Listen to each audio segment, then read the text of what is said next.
ont redessiné la carte du monde en faveur de leur domination, et non pas en vertu de la justice, mais pour assurer leurs intérêts, pour assurer les intérêts des gagnants sur les perdants. Donc les mécanismes qui datent de cette approche et les politiques qui s'en sont suivies n'ont pas été capables de trouver des justes solutions. Depuis 60 ans, on vit dans ce contexte et certaines grandes puissances continuent à se comporter comme si nous étions dans l'après-seconde guerre mondiale. Même les pays qui n'ont pas participé à cette guerre sont affectés. Ils humilient les autres nations et exigent,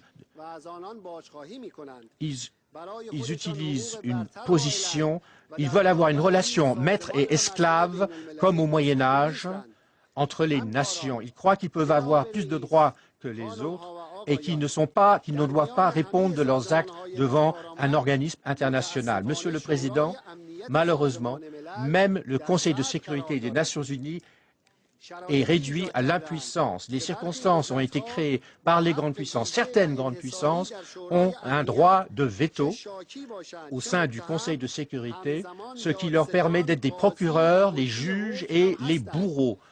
Et il est naturel que les pays qui ont subi ce régime n'ont aucun espoir d'obtenir ce dont ils ont le droit de la part du Conseil de sécurité. Malheureusement, l'humanité est le témoin de longues guerres, la guerre du Vietnam, la guerre des sionistes contre les Palestiniens et contre le Liban, la guerre de Saddam contre le peuple d'Iran et les guerres ethniques en Europe et en Afrique. Un des membres du Conseil de sécurité a été un des belligérants qui a soutenu un des camps contre l'autre et en général a soutenu l'agresseur et est à l'origine du conflit lui-même. Regardons le cas de l'Irak.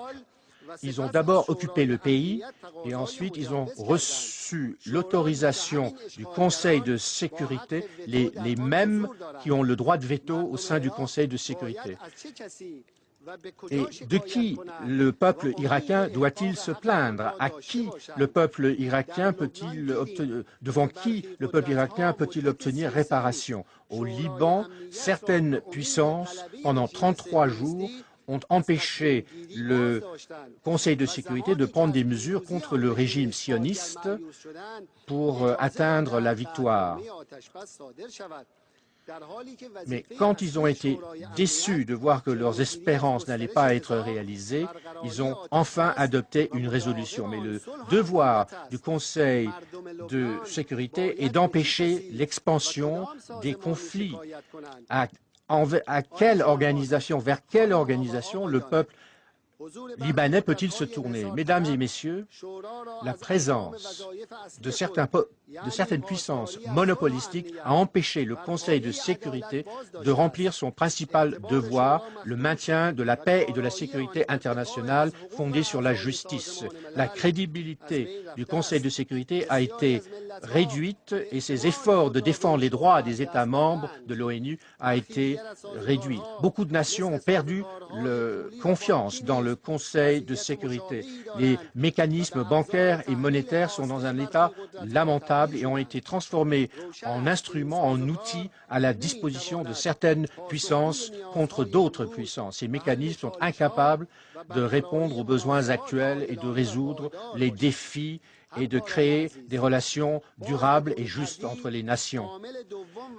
Il ne fait pas de doute que le deuxième facteur le plus important, certaines grandes puissances ne prêtent aucune attention aux valeurs morales et à l'enseignement du prophète et aux instructions de Dieu Tout-Puissant et ils règnent en incompétents. Comment les incompétents, ils n'arrivent même pas à se maîtriser, toute l'humanité, ils ne peuvent pas gérer les affaires humaines de manière compétente. Malheureusement, ils se sont mis dans une situation où ils se prennent pour Dieu. Ils sont maintenant les prisonniers de leur propre logique, ils veulent tout contrôler. Pour eux, la dignité humaine et la vie des territoires et les territoires des autres ne sont pas respectés.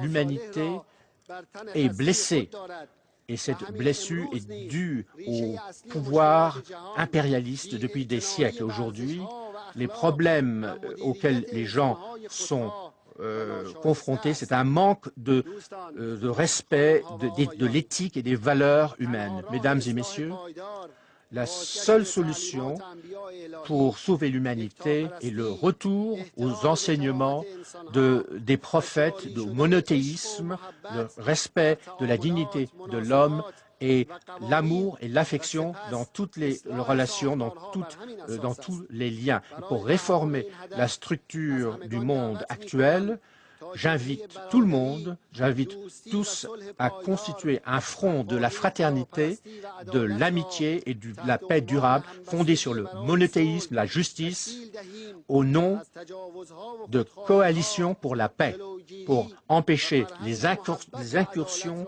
des arrogants et pour promouvoir la culture, l'affection et la justice. J'annonce qu'avec l'aide de tous les pays indépendants qui aiment la paix, la République islamique d'Iran va s'orienter dans cette direction. Le monothéisme, la justice, la compassion pour les humains devraient être les grandes valeurs des Nations Unies.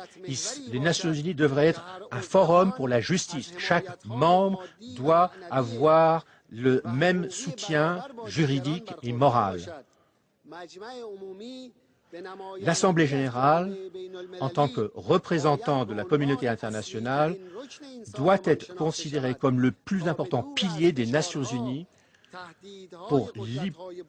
à l'abri des pressions des grandes puissances, prendre les mesures nécessaires pour réformer les structures des Nations unies et notamment réformer le Conseil de sécurité, de définir de nouveaux organismes fondés sur la justice, la démocratie, avec comme objectif de répondre aux exigences actuelles et de résoudre les problèmes qui existent aujourd'hui pour favoriser la stabilité.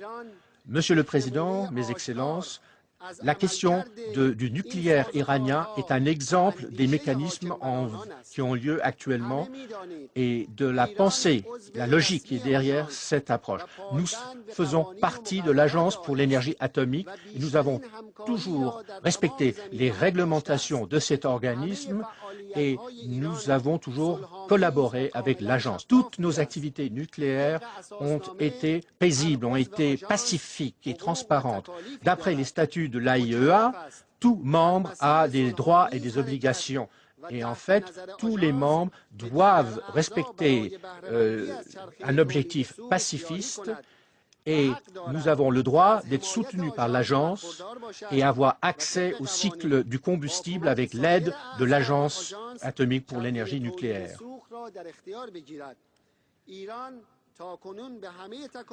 Jusqu'à maintenant, l'Iran a rempli toutes ses obligations, mais a été privé de l'aide des autres membres de l'Agence et parfois du soutien de l'Agence. Depuis 5 ans, certaines grandes puissances, en faisant pression sur l'AIEA, ont tenté d'empêcher la nation iranienne d'exercer ses droits.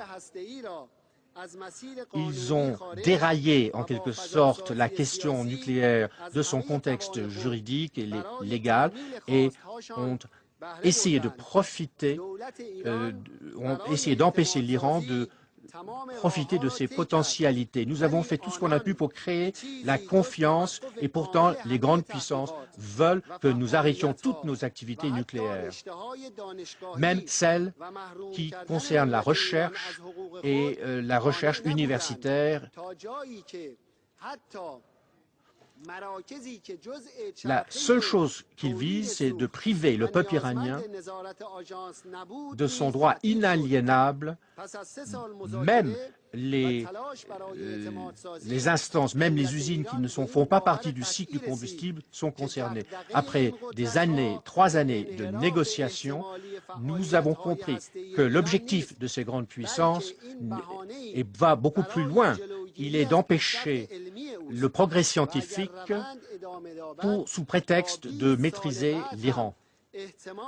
Et dans ce cas, l'Iran ne pourra jamais faire valoir ses droits, même dans les 20 années à venir. Par conséquent, l'Iran a décidé de suivre les canaux juridiques et de négliger le point de vue des puissances arrogantes. Et depuis quelques années, en abusant de leur maîtrise du Conseil de sécurité, les grandes puissances ont même menacé l'Iran de guerre et ont imposé des sanctions économiques contre l'Iran. Cependant, grâce à notre croyance en Dieu, l'unité nationale de l'Iran a permis à l'Iran de progresser pas à pas.